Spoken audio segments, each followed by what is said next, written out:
If you've been with us, you know we have been in a series going through this letter that Paul wrote to a church that he had helped start called Philippians. And throughout this letter, throughout the last 8 weeks, what Paul has been trying to make clear to this community and to this community is that in our life, there's going to be good seasons and there's going to be great seasons and a lot of wins are happening, and there's going to be really hard seasons and really challenging seasons and times of sorrow and suffering. And the reality of life is often these things are stacked on top of each other. You know, like when something good is happening in one area of our life, we could find another area being really challenging and hard. And we live in that rhythm and that tension constantly. And so Paul is trying to make clear that's the reality of life. Yet in the midst of all of that, we can still be people and a community that choose joy through it all. Through the good, through the hard, through the easy, through the challenging, we can continue choosing joy. That's what Paul has been preaching.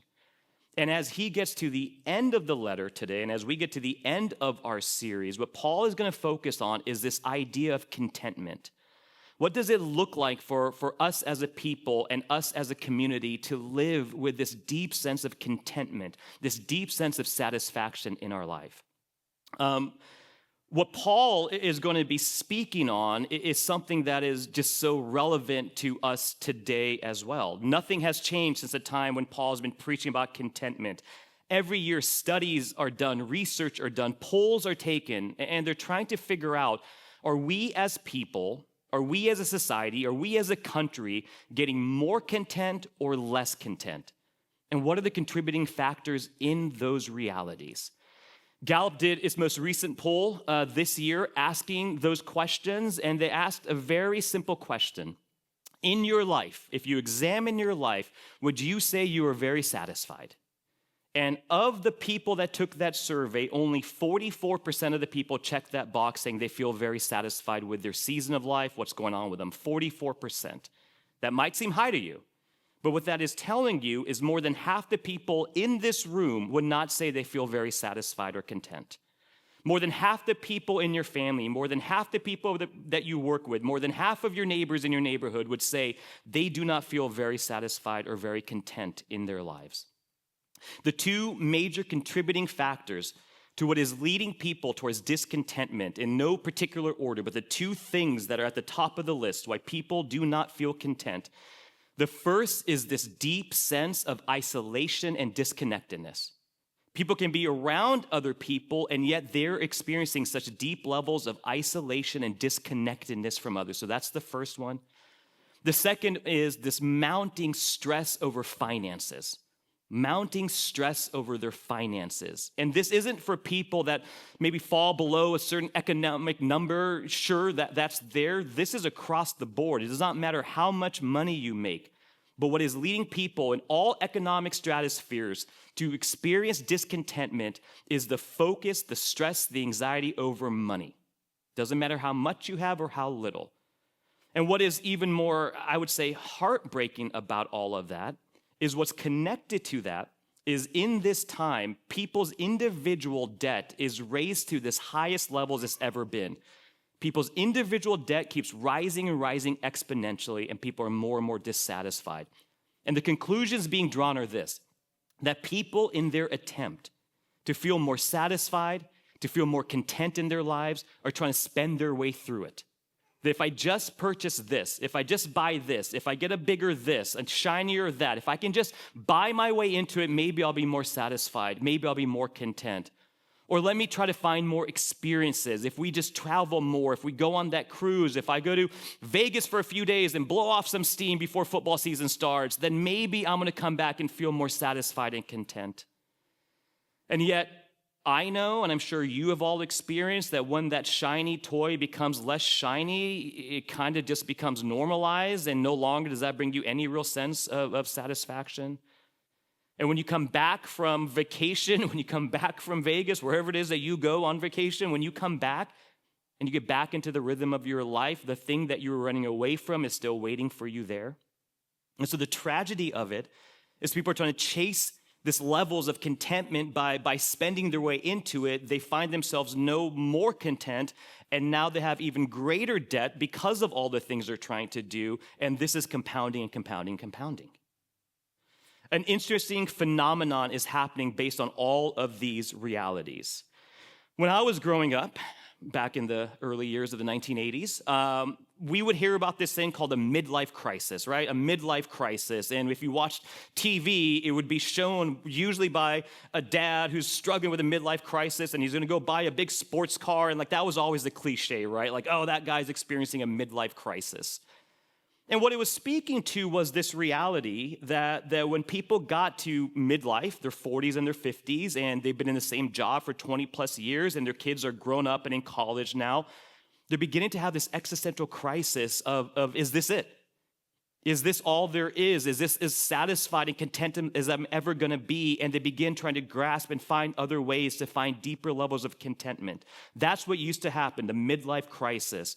Research has found that has begun unraveling, and now the place where people are having these existential crises about is this it, and will I ever be satisfied or content, is happening to people in their early 20s and 30s, where many of you fall into that age range. So, this is the reality of what's happening around us. But today is not all bad news. This is not my goal today to make us all feel depressed and more anxious about the world around us. But there is good news and there is hope. And it's what Paul has been talking about throughout this letter, that there is a pathway for joy. There is a pathway for contentment that we can receive, that we are being invited into even today. And what is so interesting about the things that Paul is going to talk about and point, and we're going to look at this section where Paul starts unpacking the reality of what contentment isn't and what contentment is and how do we find it, it very magically aligns to what the researchers have found.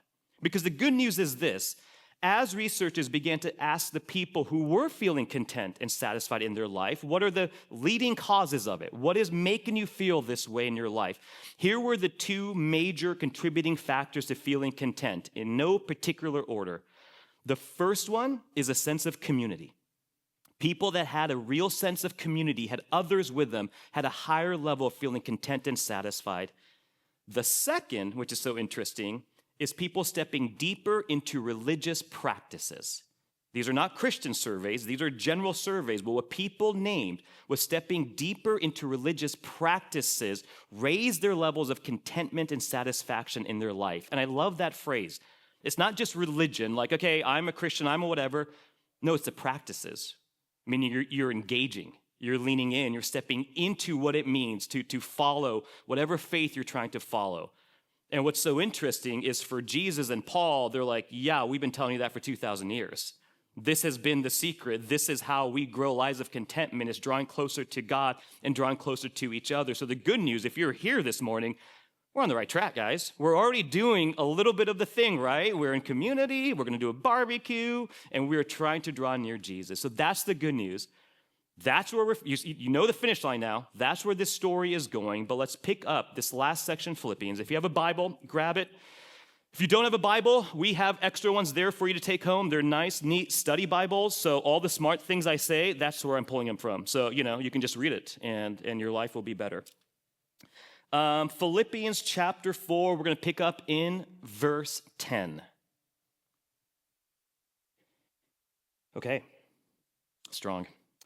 I rejoice greatly in the Lord that at last you renewed your concern for me. Indeed, you were concerned, but you had no opportunity to show it. Paul is talking not just like they feel concerned, but this is a financial conversation, that they were concerned as Paul needed more resources and money to continue doing what he was supposed to be doing. Paul's going to talk about this again at the very end. He's going to bracket this. But he's talking about, you are showing your concern, and now you have opportunity to do so. There's a pathway for you to help provide for me. But in verse 11, Paul caveats it. I'm not saying this because I am in need, for I have learned to be content whatever the circumstances. I know what it is to be in need, and I know what it is to have plenty. I've learned the secret of being content in any and every situation, whether well-fed or hungry, whether living in plenty or in want. I can do all this through him who gives me strength. We'll pause there. Paul starts talking about this idea of contentment, and he immediately makes clear what contentment isn't. That contentment is not connected to any experiences or anything happening in our life right now. And Paul starts talking about the positive of this, right? Like, I have been in seasons of my life when things were going really well, when I was doing well financially. By the standards of this world, you would say Paul is successful. Paul goes, I know what it's like to have a lot. I know what it feels like to be well-fed. Paul says, I've had those seasons. But those seasons in life did not impact my level of contentment in the positive or the negative. It didn't make me any more content. It didn't make me any less content. My circumstances, no matter how positive, does not have an impact on me being content. And I think sometimes in our life, we can try to trick ourselves to believing that that might be true, right? That if I only had this, and we can all fill in that blank in our life, if I only had this, if I only had that, if I just got that promotion, if I just got that pay raise, if I was only in this place in my relationships with others or in my family, if I just got that bigger apartment, if I just moved, and on and on and on, right? We can begin to trick ourselves into believing that if I just had this, I can suddenly be more content in my life and in this world. And Paul is telling us to resist that temptation, that ultimately does not work. Of all the statistics I looked at, and these are the last numbers I'm going to throw at you. I know this is a very number-heavy morning. I don't know what I got into over the weekend, but I'm very number-excited. So the statistic I saw that I found the most fascinating was of the people who felt discontent with their lives, of that group of people, 61% believed that if they just moved, they would grow in their level of contentment, change of scenery, right? If I just moved, either move to a different place or move to a different city or move to a different country. If I just moved, everything would start getting better for me. And of the people that did that, of the people that took that step and they moved so they could be more content, when those people were polled, only 29% of them said that their level of satisfaction raised at all. 71% of the people says it didn't work. I tried to change the scenery. I tried something new. I tried to go to this thing. At the end of the day, I find myself in that same place of contentment and satisfaction in my life. It wasn't impacted. Paul is saying, I know what it's like to have plenty. I know what it's like to have a lot. It didn't change my level of contentment. And Paul goes the reverse. I've known what it is to be in need. I've known what it's like to be hungry. I know what it's like to have less in my life. And guess what? That didn't impact my level of contentment. It didn't add to my contentment. It didn't take away from my contentment. Because we can go to the other side of that coin and begin to believe that, you know what?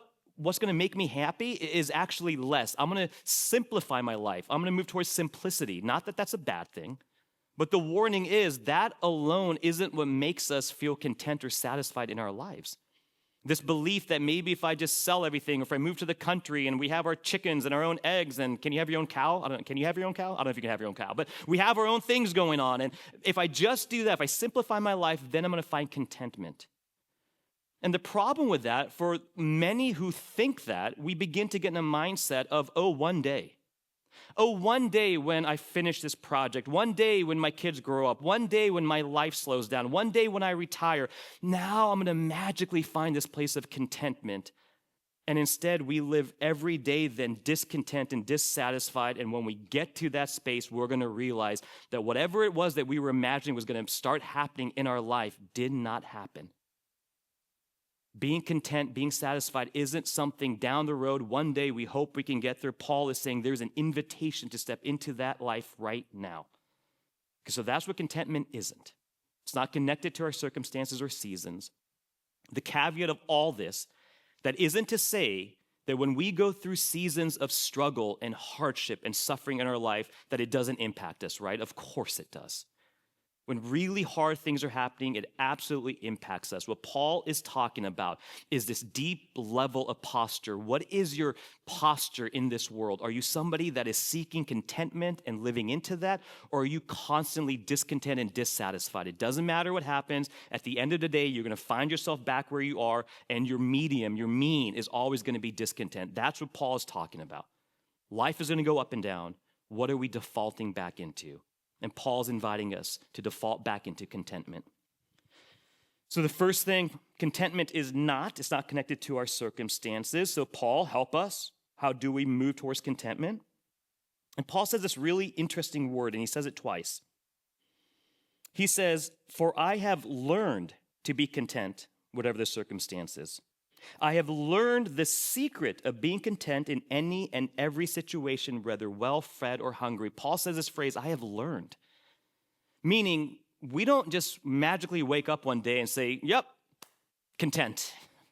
Mission accomplished. I did it. I feel great today." Paul's saying this is something that is learned. Paul is revealing in his life, this is something that he learned. He wasn't always like this. Paul is saying through all my trials, through all my travel, through the ups and the downs of my life, through the good, through the wins, through the hard, through the losses, I have learned this reality that we can find contentment regardless of any of those things going on.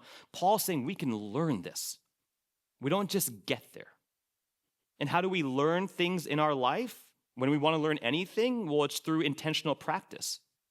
We don't learn to be good at basketball by staring at a basketball and thinking about basketball. We learn by intentionally practicing. We don't learn a new language by just hoping we learn a new language. We are intentional in our practice of that. Anything that we want to pick up hobby-wise, how do we get there? We intentionally practice it. And in the same way, Paul is saying contentment is learned, and it's through intentional practice.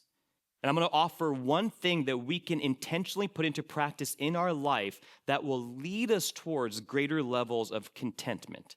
And the thing I've realized in my life, and I see again and again through Scripture, is the practice we can put in place that we can work on every day that will lead us to greater levels of contentment is the virtue of gratitude.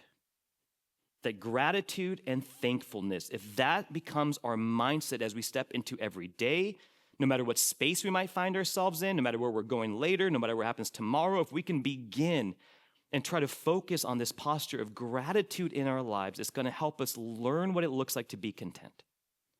Now, here's an example I'm going to use, and maybe that'll help you kind of unlock creatively what this could look like in your life. I'm going to use the idea of work. A new phrase I heard a year ago, and I've said this before, it's this phrase called the Sunday scaries. Are we aware of the Sunday scaries? I never knew that phrase in my life. I work on my scaries are happening right now in real time, so I don't know the Sunday scaries.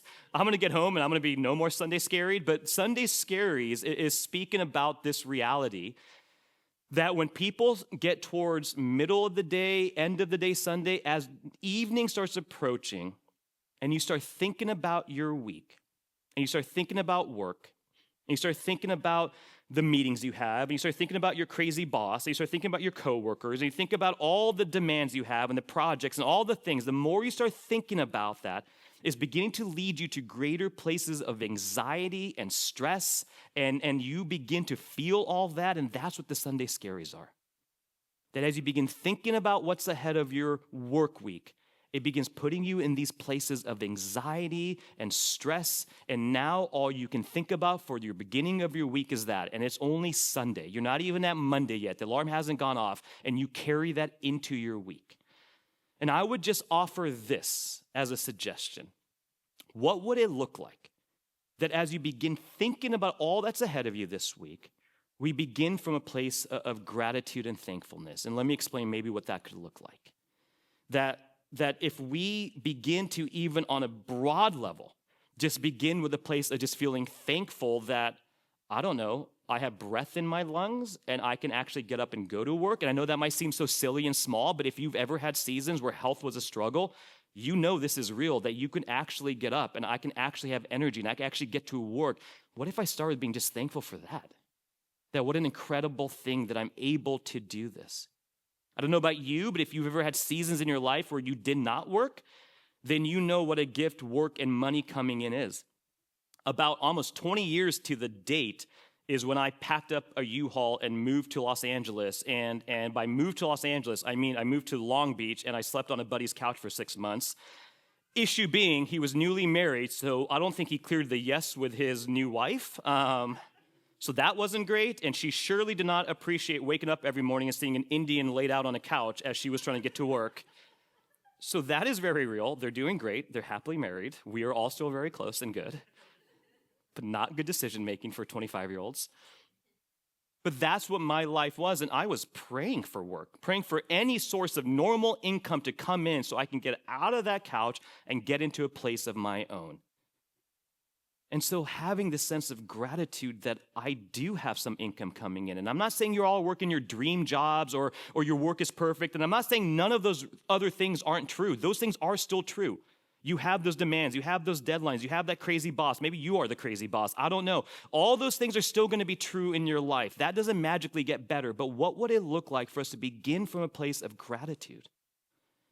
And it may not be your dream job, but my gut for most of you is that when there was a moment that you were trying to get that job, and there was a moment that you applied for it, and there was a moment you turned your resume in, and there was a moment you got that interview, and you were so excited to have this opportunity, and you probably prayed to try to get that job. I'm sure somewhere in your life, that was what you were aiming for and hoping for, and God blessed you with that job. It doesn't mean that job is perfect.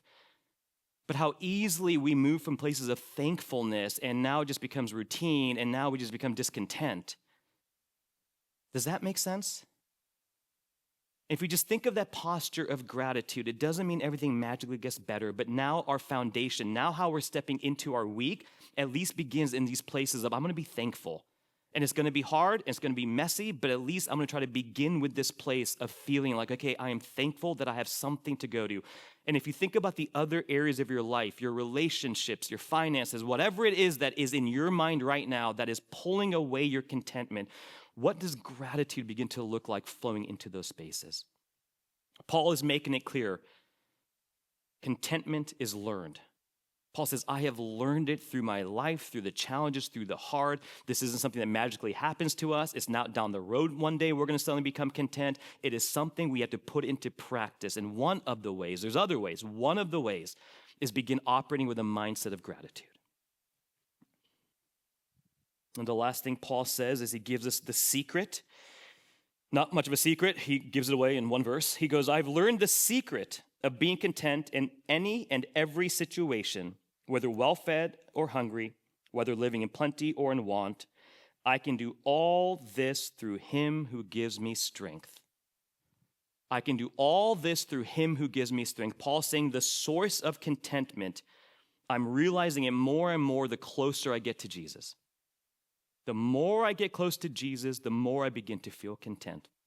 And he says that phrase, it's that famous verse, it's probably one of the more famous verses in the Bible. I can do all things through him who gives me strength. I can do all things through Christ who strengthens me. You've seen that verse, Philippians 4:13. If you watched college football yesterday, you saw hundreds of athletes somewhere on their cleats or their wristbands with Phil 4:13 written on it. I can do all things through Christ who gives me strength. And that's great. But that verse isn't about achievement. That verse isn't, okay, I'm going to put that on there, and if I trust God, all my dreams and all my hopes, all those things are going to happen to me. I'm going to win the national championship. That verse isn't speaking to that reality.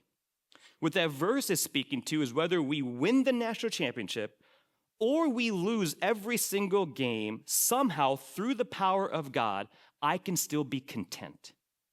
That my contentment isn't going to be shaped because I won, and it's not going to be shaped because I lost. Now, if we win, are we happy? Yes. If we lose every game, you might need a new job and a new profession in your life. So yes, that could be very hard. That's not necessarily easy. But Paul is saying there's this amazing miracle that can happen no matter through the good or the hard, through all of it, through the strength of Jesus, I can still be content.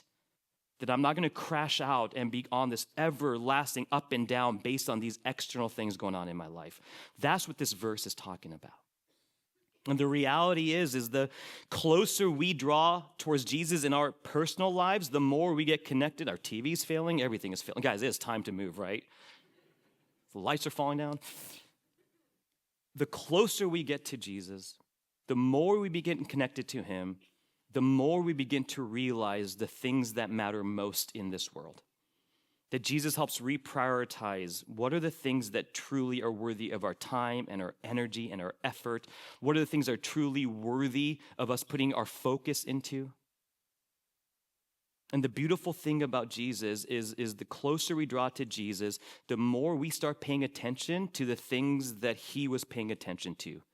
the more we start caring about the things Jesus cared about, the more we start becoming concerned with what would Jesus be concerned about if he was walking around here today. And what does Jesus do when he draws us in towards him? When we go closer to Jesus, he puts us back out towards community. He goes, great, now go love the world, go care for this world, go help, love, and care for people that are hurting and struggling. I mean, that sounds a lot like community and lean into religious practices, right? This is not surprising to Jesus that is what the polls are telling us is a pathway towards satisfaction. This is what we've been talking about for the last 7 months. When we draw closer to Jesus, he shifts our priorities, he shifts our purposes, and we begin to pay attention to what matters most. All through Philippians, Paul's talking about the secret to joy is not self-focused, it's others-focused. The minute we become less concerned about all the things going on with us and we start being more concerned with what does it look like for me to love you and serve you and care for you and meet your needs and come alongside you, that is a place where contentment and joy begins to flow out of. That's the secret, drawing closer towards Jesus. And as Paul ends, he is going to begin tying this idea of contentment with generosity. Because what Paul is going to help kind of make clear is an indicator in our life that we are living with contentment is that we are more and more open-handed. We're more and more generous with our time, with our resources, with our finances.